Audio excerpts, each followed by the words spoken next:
నువ్వు భక్తిని ఎంచుకున్నావు, number 1. Number 2, నిజమైన దేవుడి భక్తి చేస్తున్నావు. ఆయన పాదాల చెంతకు వస్తున్నావు.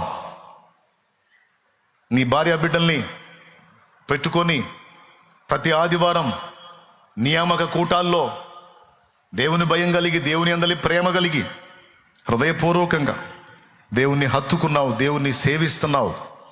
ఒక భక్తి కలిగినటువంటి వ్యక్తిగా నువ్వు ఉన్నావు. నేను చెప్తున్నాను, నీ కుటుంబం ఆశీర్వదించబడుతుంది. నీకు పుట్టిన నీ పిల్లలు కూడా భక్తులు అవుతారు, వారు కూడా దీవించబడతారు.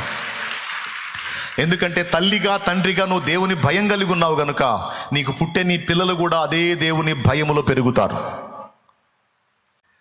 తండ్రి ఎలాగో సుతుడు అలాగే వస్తారు. ఒకవేళ నువ్వు భక్తుడిగా భక్తురాలిగా ఉండి నీ పిల్లలు ఇంకా లోకానుసారులుగా ఉంటే ఒకవేళ అది కొంతకాలమే నడుస్తుంది. ఏదో ఒకనాడు నీ ఆలోచనలు, నీ తలంపులు వాడిని తడతాయి.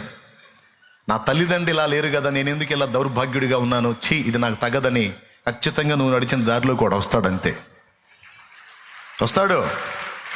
ఇవాళ కాకపోతే రేపు, రేపు కాకపోతే ఇంకా 10 రోజులకైనా సరే వాడు టర్న్ అవుతాడు, గ్యారంటీ. ఎందుకంటే నువ్వు భక్తిహీనంగా లేవు, నువ్వు భక్తి కలిగి ఉన్నావు, దేవుని భయం కలిగి ఉన్నావు, దేవుని అందలి ప్రేమ కలిగి ఉన్నావు గనుక నిన్ను బట్టి నీ ఇంటి వారు కూడా దేవునికి కనెక్ట్ అవుతారు.